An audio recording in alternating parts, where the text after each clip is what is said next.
हे सांबा, कितना नंबर चाहिए? सर बस 5 दिला दीजिए। चल ले ले 5 नंबर भाई।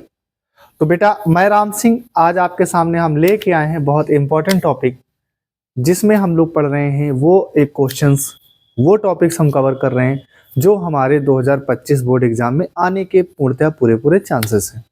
तो आज इसी कड़ी में अगला जो हमारा टॉपिक आ गया है, उसमें हमें ज्ञात करना है विद्युत क्षेत्र की तीव्रता को, और ये विद्युत क्षेत्र की तीव्रता को हम अक्षीय और निरक्षीय दोनों स्थितियों में ज्ञात करेंगे।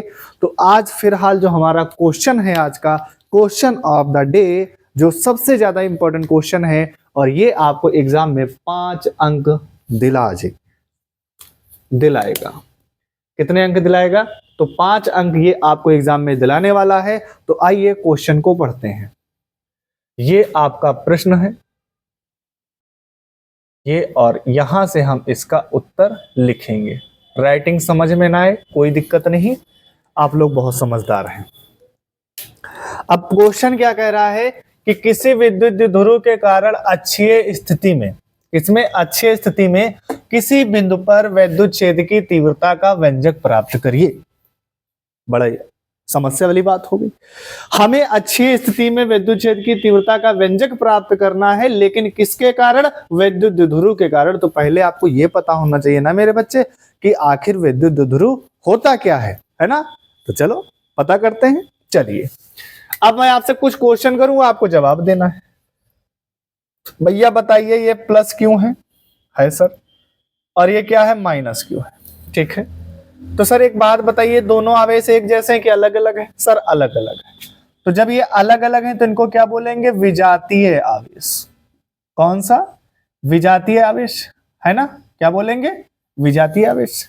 क्या इतनी बात समझ में आ गई? कौन सा आवेश बोल रहे मेरे बच्चे? इसको विजातीय आवेश बोल रहे हैं। सर ये प्लस क्यों है और ये वाला भी प्लस क्यों है? ठीक है, बहुत बढ़िया बात है। सर ये वाला माइनस क्यों है और ये वाला भी माइनस क्यों है? तो ये आपस में कैसे हैं सर? सजातीय आवेश है। क्या दिक्कत आ रही है? कैसा आवेश है सर? सजातीय आवेश है। चलिए बहुत बढ़िया। ये भी सर कैसे हैं? सजातीय आवेश है। तो हमें यहां पर जो मतलब रहेगा वो किससे रहेगा मेरे बच्चे? बोलिए, ये कैसा है? सजातीय आवेश है। तो सर जब दो आवेश सेम हो तो उनको सजातीय आवेश बोला जाता है, और जब अलग अलग हो तो इनको विजातीय आवेश बोला जाता है। बिल्कुल सही है। तो सर हमें पहचानना था कि विद्युत ध्रुव क्या होता है, तो पहले इसको समझ लेते हैं, फिर डेरिवेशन पे चलेंगे। पहले समझ लेते हैं विद्युत द्विध्रुव। विद्युत द्विध्रुव। अब अगर हम इसके डिफिनेशन की बात करेंगे, अगर इंग्लिश में कहेंगे इलेक्ट्रिक डाइपोल। क्या कहेंगे मेरे बच्चे? इलेक्ट्रिक डाइपोल इसको कहेंगे। अब ये इलेक्ट्रिक डाइपोल होता क्या? पहले इस बात को थोड़ा सा आपको समझना होगा। ठीक है मेरे बच्चे, इलेक्ट्रिक डाइपोल क्या होता है, इस बात को हमको थोड़ा सा समझना होगा। चलिए देखिए, इलेक्ट्रिक यानी दो आवेश होने चाहिए। कितने आवेश? दो। पर उनका जो परिमाण है, परिमाण का मतलब होता है उनकी मात्रा। तो परिमाण तथा, और कैसे होना चाहिए? विजातीय होना चाहिए। यानी परिमाण समान हो। परिमाण बेटा क्या हो मेरे बच्चे? समान हो। और कैसा होना चाहिए? विजातीय होना चाहिए। तो एक दूसरे से अल्प दूरी पर रखे हो तो उसे हम लोग क्या बोलते हैं? विद्युत ध्रुव बोलते हैं। या मैं इसको ऐसे डिफाइन में सीधा सा लिख देता हूं कि सपोज करिए एक प्लस क्यू आवेश है और दूसरा क्या है? एक माइनस क्यू आवेश है। तो प्लस क्यू आवेश, माइनस क्यू आवेश, और ये प्लस क्यू आवेश और माइनस क्यू आवेश एक दूसरे से बेटा यहां पर क्या है? ये अल्प दूरी पर है, अल्प दूरी पर स्थित है। तो ये जो सिस्टम बन के तैयार होता है, इसी सिस्टम को बोला जाता है विद्युत ध्रुव। और ये अल्प दूरी कितनी होती है बेटा? 12 होती है। क्या होती है? 12। यानी इसकी परिभाषा क्या होगी? दो विजातीय, अलग अलग आवेश ना, तो दो विजातीय तथा परिमाण में समान आवेश एक दूसरे से अल्प दूरी पर स्थित हो, तो ऐसा जो सिस्टम बन के तैयार होता है, ऐसा जो निकाय बन के तैयार होता है, उसे हम लोग बेटा क्या कहते हैं? विद्युत द्विध्रुव कहते हैं। ठीक है, या फिर आप ये कह सकते हो अल्प दूरी पर स्थित दो समान परिमाण में समान तथा विजातीय आवेश से बना जो सिस्टम होता है, जो निकाय होता है, उसे क्या कहते हैं? विद्युत द्विध्रुव कहते हैं। उम्मीद करता हूं आपको बिल्कुल समझ में आ गया होगा। चलिए अब विद्युत द्विध्रुव के बाद इसी के बाद जस्ट इसी से रिलेट करता है एक टॉपिक जिसका नाम है विद्युत, कठिन काम है इंग्लिश लिखना, हिंदी लिखना, द्विध्रुव आघूर्ण। क्या बोलते हैं इंग्लिश में? बोलते हैं इलेक्ट्रिक डाइपोल मोमेंट। ये हमारा क्या इलेक्ट्रिक डाइपोल मोमेंट है। मैं बता दूं इसको सिंबल इसका पी से इसको रिप्रेजेंट करते हैं। किससे? पी से। तो सर इलेक्ट्रिक डाइपोल मोमेंट क्या होता है? तो याद रखना इलेक्ट्रिक डाइपोल मोमेंट क्या होता है, कोई बच्चा बता सकता है? ठीक है, तो यहां पर यहां से यहां तक की बेटे ये क्या कहलाती है? द्विध्रुव की लंबाई कहलाती है। तो अगर हम इसकी परिभाषा की बात करें तो क्या कहेंगे? दो में से कोई एक आवेश, तो आवेश तथा क्या बेटा? आवेश तथा द्विध्रुव की लंबाई, द्विध्रुव की लंबाई के गुणनफल को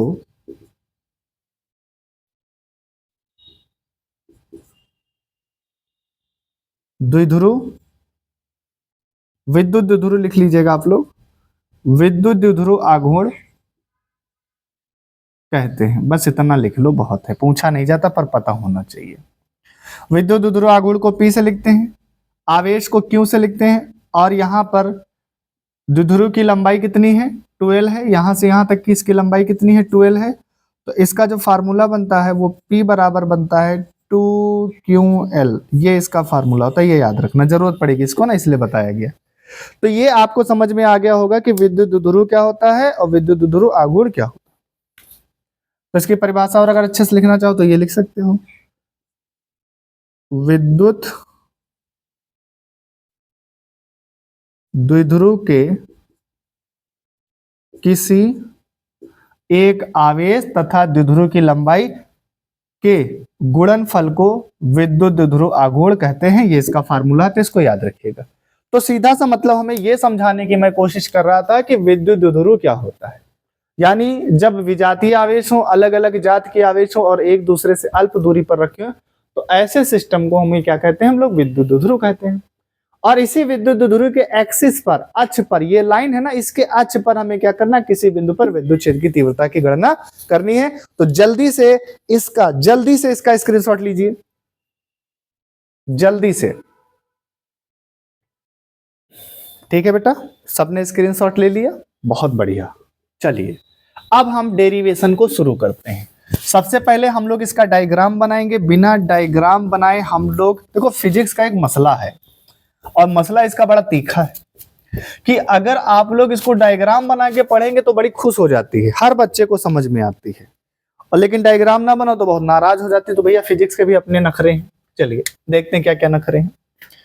सपोज करिए यहां पर एक आवेश है और यहां पर भी बेटा एक आवेश है, ठीक है, और ये दोनों आवेश एक दूसरे से अल्प दूरी पर रखे हुए हैं। सपोज करिए ये प्लस क्यू आवेश है और मेरे बच्चे ये माइनस क्यू आवेश है। क्लियर है? इतनी बात मेरे प्यारे बच्चों आप सबको समझ में आ गई। चलिए अब हमने इसको नाम दे दिया, सपोज करिए इसका नाम है ए और इसका नाम है बी। तो यहां पर ए बी एक विद्युत द्विध्रुव है, दो विजातीय आवेशों से मिलकर बना। यहां पर हम ये कह सकते हैं कि एक विद्युत द्विध्रुव ए बी है, जिनके बीच की दूरी बेटा क्या है? 2L है। मैं लिख देता हूं, इनके बीच की दूरी मेरे बच्चे क्या है? 2L है। क्लियर है? और मान लेते हैं इसका जो मध्य बिंदु है इसको हम मान लेते हैं, सपोज करिए इसको हम मान लेते हैं सर O है। कितना है? O है। तो अगर ये टोटल लंबाई 2L है तो यहां से यहां तक की डिस्टेंस इसकी क्या होगी? L, और यहां से यहां तक की इसकी डिस्टेंस क्या होगी? L। समझते रहना। तो सबसे पहले विद्युत द्विध्रुव बना लिया। इसके अक्ष पर, अक्ष कौन होगा? इसी के लाइन पर, इसके अक्ष पर हमने एक लाइन यहां पर खींच दिया और एक बिंदु यहां पर, सपोज करिए एक बिंदु है बेटा कौन सा? P, और इस बिंदु P पर विद्युत क्षेत्र की तीव्रता करनी है, ज्ञात करनी है। और ये बिंदु क्या है? परीक्षण आवेश है, एकांक धनावेश है। ये कैसा है? ये एकांक धनावेश P स्थित है। क्लियर है? और इस बिंदु पर हमें विद्युत क्षेत्र की तीव्रता की गणना करनी है। क्लियर है? अब यहां से मान लेते हैं, ध्यान से मेरी बात सुनना, कि इसके मध्य बिंदु से, कहां से मेरे बच्चे, मध्य बिंदु से, यानी ओ से, कहां से, ओ से, और इस बिंदु के बीच की दूरी को हम बेटा मान लेते हैं यहां से डी। क्या मान लिया, इसके डिस्टेंस को हमने डी मान लिया। क्या माना मेरे बच्चे, इसकी डिस्टेंस को डी माना। अगर आप डी नहीं मानना चाहते आप इसको आर भी मान सकते, कुछ भी मान लीजिए, आप आर मान लीजिए। तो इसकी डिस्टेंस को हमने क्या माना है मेरे बच्चे, आर मान लिया है। क्या यहां तक किसी बच्चे को कोई तकलीफ है, नहीं है। अब हमारी बात बहुत गौर से सुनना, मैं जो बात कह रहा हूं उसको बहुत ध्यान से सुनिएगा कि ये एकांक धनावेश है, यानी ये परीक्षण आवेश, और इस पर कैसा है मेरे बच्चे, पॉजिटिव चार्ज है। और जब पॉजिटिव चार्ज है तो यहां पर इस आवेश और इस आवेश के बीच में एक बल लगेगा, और ये बल किस पर लगेगा सर, एकांक आवेश पर लगेगा। और जब सर एकांक आवेश पर बल लगता है उसको विद्युत क्षेत्र की तीव्रता बोलते हैं कि नहीं बोलते हैं, बिल्कुल बोलते हैं।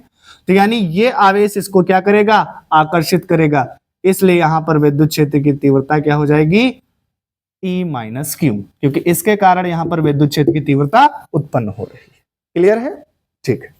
अब यहां पर सर चलिए, ये प्लस धन आवेश है और ये भी एकांक आवेश, सर कैसा होता है, धन आवेश होता है, तो ये अपने से दूर भेजेगा कि पास बुलाएगा, सर अपने से दूर भेजेगा।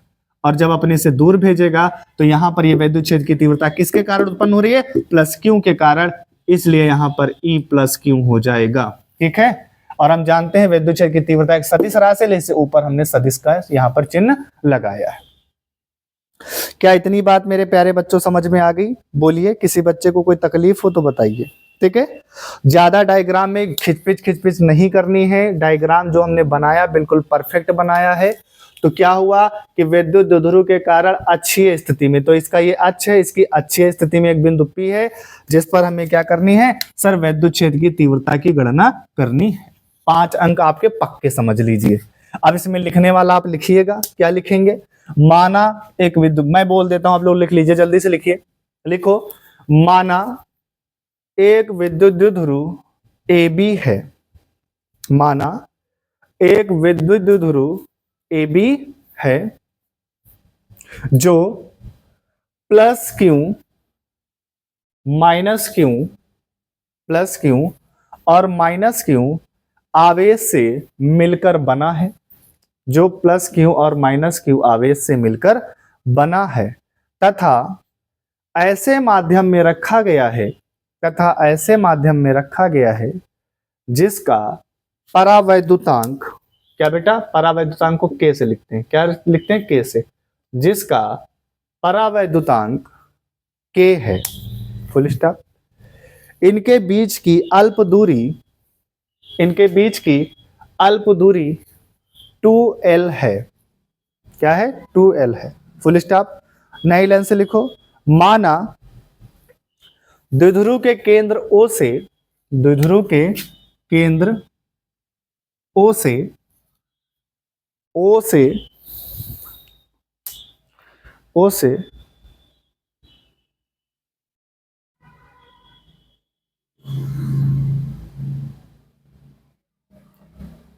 O से माइनस क्यू आवेश की ओर, माइनस क्यू आवेश की ओर, या एक काम ये कर लो बेटा, यहां पर अगर हम इधर प्लस माइनस फर्क वैसे पड़ता नहीं, तो इधर माइनस कर लो, इधर प्लस कर लो, थोड़ा सा आसानी मिल जाएगी, इससे कोई फर्क नहीं पड़ने वाला। तो इसको क्या करोगे, प्लस क्यू, और इसको क्या करोगे, माइनस क्यू। ठीक है, बाकी वो कोई और चेंजेस होने वाले नहीं। तो यहां पर क्या लिखा कि द्विध्रुव के केंद्र O से प्लस क्यू आवेश की ओर, प्लस माइनस जहां पे लिखा था माइनस क्यू, वहां पे लिख लो प्लस क्यू आवेश की ओर, प्लस क्यू आवेश की ओर एक बिंदु P है, एक बिंदु P है, या फिर ये लिख लो, एक मिनट रुक जाना, केंद्र O से प्लस क्यू आवेश की ओर अक्षीय स्थिति में, कौन सी स्थिति में, अक्षीय स्थिति में एक बिंदु P है, क्या है, एक बिंदु P है, जिस पर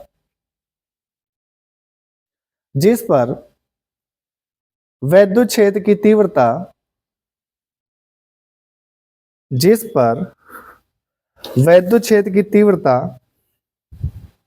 की गणना करनी है, क्या करनी है, गणना करनी है। ठीक है, अब चलिए हम डेरिवेशन को स्टार्ट करते हैं। देखिए सबसे पहले आप यहाँ पर देखिए, हम लोग पढ़ चुके हैं पहले विद्युत क्षेत्र की तीव्रता का फार्मूला। क्या किसी बच्चे को याद है जब हमने पिछली क्लास में पढ़ाया था कि विद्युत क्षेत्र की तीव्रता का मात्रक क्या होगा? बताइए बेटा जल्दी से, विद्युत क्षेत्र की तीव्रता का मात्रक क्या होगा? कोई बच्चा बता सकता है? हाँ सर बताया था। क्योंकि विद्युत क्षेत्र की तीव्रता सदिश राशि है और सबसे पहले हम किसके माइनस क्यू के कारण निकालेंगे, तो E माइनस क्यू के कारण जो विद्युत क्षेत्र की तीव्रता होगी वो 1/ε0 होगी बेटा। और ऊपर क्या हो जाएगा, यहाँ पर माइनस क्यू, यहाँ पर क्या हो जाएगा क्यू, और नीचे बेटा देखो क्या हो जाएगा r²। r क्या है? दूरी है। तो यहाँ पर एक बात समझो, माइनस क्यू से P की दूरी कितनी है? माइनस क्यू से P की दूरी कितनी है? जल्दी से बताइए, माइनस क्यू से P की दूरी कितनी है बेटा? माइनस क्यू से P की दूरी कितनी है? जल्दी से बोलिए। ठीक है बेटा, तो माइनस क्यू से P की दूरी कितनी है? माइनस क्यू ये है, B पर है, और P ये है, तो इनके बीच की डिस्टेंस ये है।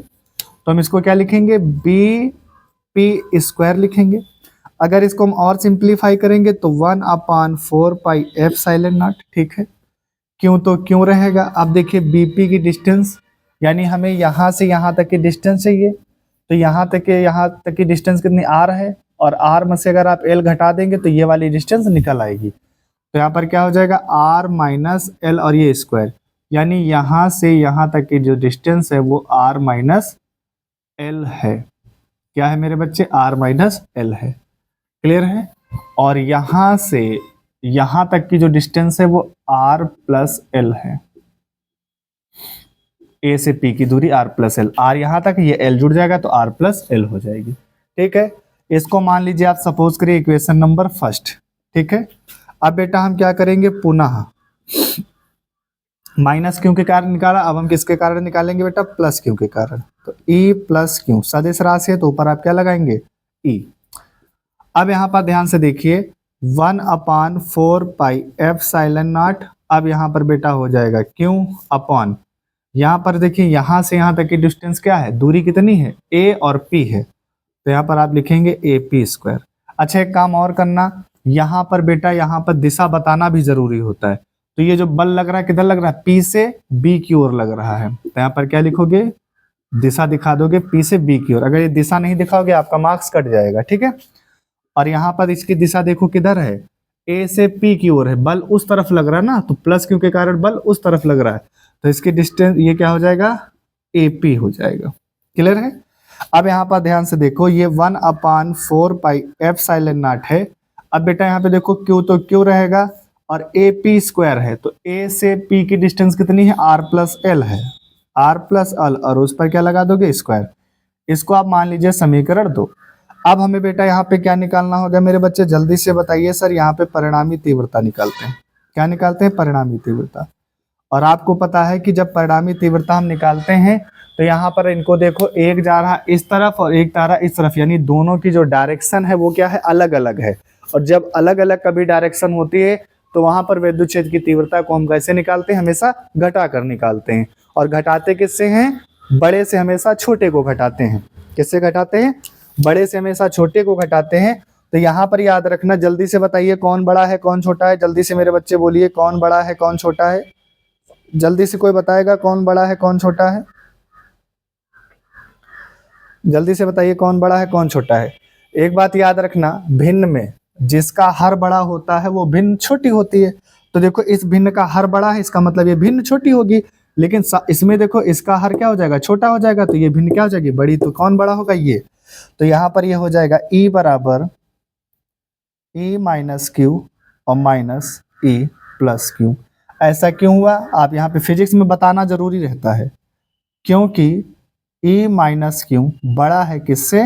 E प्लस क्यू से। ये बात आप यहाँ पर इनको बता देंगे और समझा देंगे। क्लियर है? ये बात आप यहाँ पर इनको समझा देंगे और बेटा क्या हो जाएगा? बता देंगे। क्या इतनी बात आप लोगों को क्लियर हो पा रही? जल्दी से बोलिए। हाँ हो पा रही है सर। चलिए अब आगे यहाँ पर देखिए, इसको हम आगे और सॉल्व करते हैं। बेटा यहाँ पे माना की करके वाला लिख लेना, मैंने लिखा दिया है।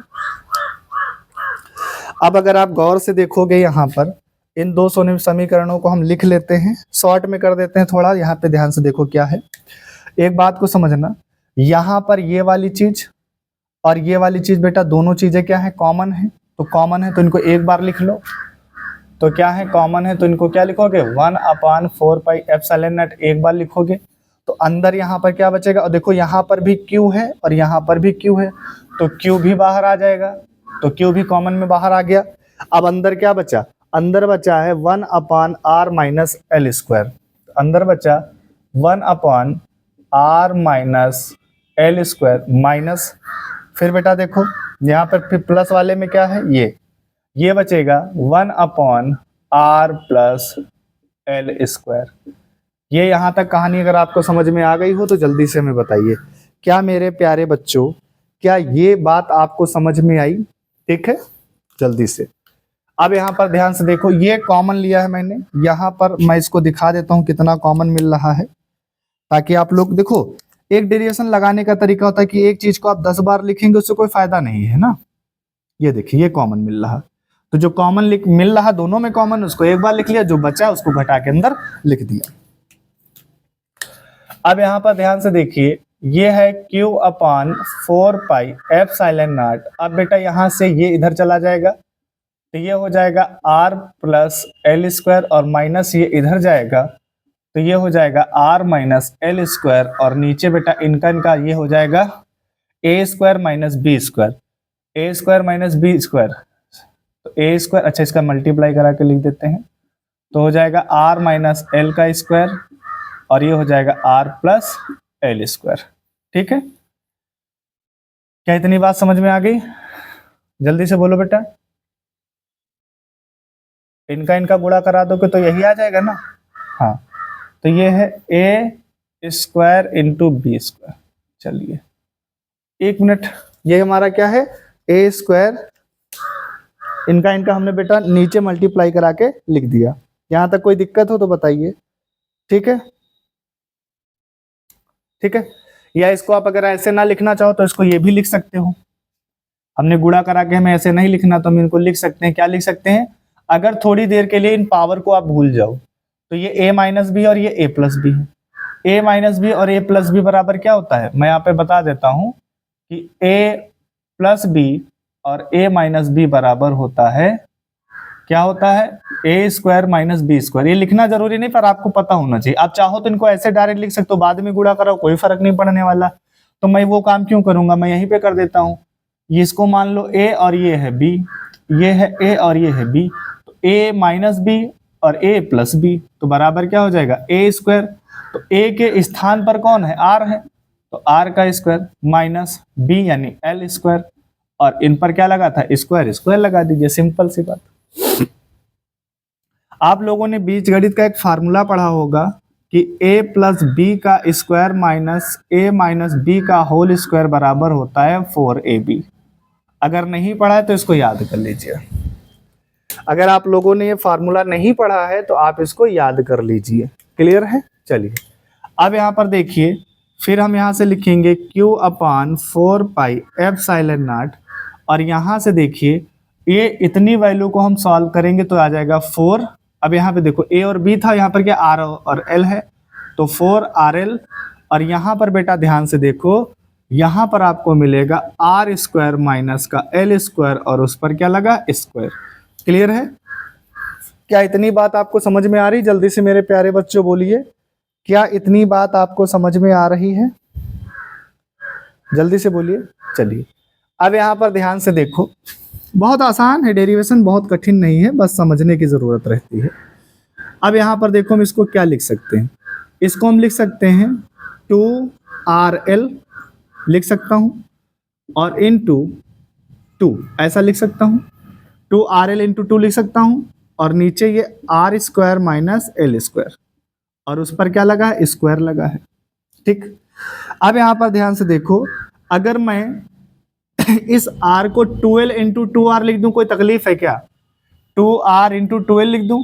अब देखो ये क्यों इसके साथ हो जाएगा, तो क्या बनेगा, तो 1/4πε0 बाहर बनेगा, तो अंदर ये हो जाएगा 2ql, और इधर इंटू क्या हो जाएगा 2r। और नीचे हो जाएगा आर स्क्वायर माइनस का एल स्क्वायर और इस पर क्या लगा स्क्वायर। क्या मेरे प्यारे बच्चों बताओ सबको दिख रहा है अभी तक? बोलिए जल्दी से, क्या दिख रहा है? हाँ बिल्कुल क्लियर दिख रहा है, कोई दिक्कत नहीं। अगर समस्या आती है आप जरूर बताइएगा। बिल्कुल क्लियर यहाँ पर दिख रहा है। अब हम मान लेते हैं यहाँ पर एक हम स्थिति की बात करते हैं। अच्छा एक बार और मैं इसको लिख देता हूँ। तो 1/4 पाई एप्सिलॉन नॉट और बेटा 2QL को मैं लिख सकता हूँ P और इनटू मैं यहाँ पे लिख देता हूँ 2R। वो आगे पीछे लिख लो, उससे कोई फर्क नहीं पड़ने वाला है। आर स्क्वायर माइनस का एल स्क्वायर और इस पर क्या है स्क्वायर। क्लियर इतनी? अब हम यहाँ पे लिख देते हैं स्थिति की बात। स्थिति, एक स्थिति हम बताते हैं कि यदि आर की डिस्टेंस बहुत ज्यादा हो, किसकी अपेक्षा में? एल की अपेक्षा में। यानी आर की डिस्टेंस ज्यादा है किसकी बेटा? एल की अपेक्षा में। तो हम क्या करेंगे? तो सर हम कह सकते हैं कि एल को हम क्या मान लेंगे? नगण्य मान लेंगे। तो एल को मेरे बच्चे हम क्या करेंगे? नगण्य मानेंगे। क्लियर इतनी बात? जल्दी से बोलिए। एल को हम क्या मानेंगे? नगण्य मान लेंगे। और जब मेरे बच्चे हम एल को नगण्य मानेंगे तो क्या होने वाला है देखो जरा। जब आप एल को नगण्य मान लेंगे, एल को शून्य मान लेंगे, तो यहाँ पर हमारे पास जो बचेगा वो क्या बचेगा? 1/4 पाई एप्सिलॉन नॉट और ऊपर हमारे पास है 2PR। आप ऐसे भी लिख लो अरेंज करके, 2PR लिख लिया हमने। और यहाँ पर L 0 हो जाएगा, इसका काम खत्म हो जाएगा। तो यहाँ पर क्या होगा? ये R स्क्वायर और उस पर पावर क्या हो जाएगी? स्क्वायर। तो 1/4 पाई एप्सिलॉन नॉट 2P और यहाँ पर R है और नीचे पावर का पावर से गुणा R की पावर 4 हो जाएगी। तो एक R और एक पावर कट जाएगा। तो E बराबर जो हमें मिलने वाला है वो 1/4 पाई एप्सिलॉन नॉट और ऊपर हमें क्या मिलेगा? 2P और नीचे क्या मिलेगा? R cube. तो यही हमारी क्या होती है? अक्षीय स्थिति में, अक्षीय स्थिति या फिर अनुदैर्ध्य स्थिति में क्या करना हो? विद्युत क्षेत्र की तीव्रता निकालनी है। तो आपको ये स्टेप्स अपनाने पड़ेंगे। बहुत आसान डेरिवेशन है, बिल्कुल कठिन नहीं है। अक्षीय के बाद अगर आप अक्षीय समझ गए हैं तो निरक्षीय को आप बहुत आसानी से समझ जाएंगे, उसमें कोई दो राय नहीं है। तो ये आपके 2025 के बोर्ड एग्जाम में पूछा जाने वाला most most most most important question है। अगर इस क्वेश्चन में कोई दिक्कत आ रही है तो आप हमें जरूर बताइए। इसमें हमने 5 नंबर आपको दिला दिए, समझ लो भाई। ले सांबा को क्या चाहिए था? नंबर चाहिए था, मिल गया। ठीक है, तो जल्दी से उसको बेटा नोट कर लीजिए।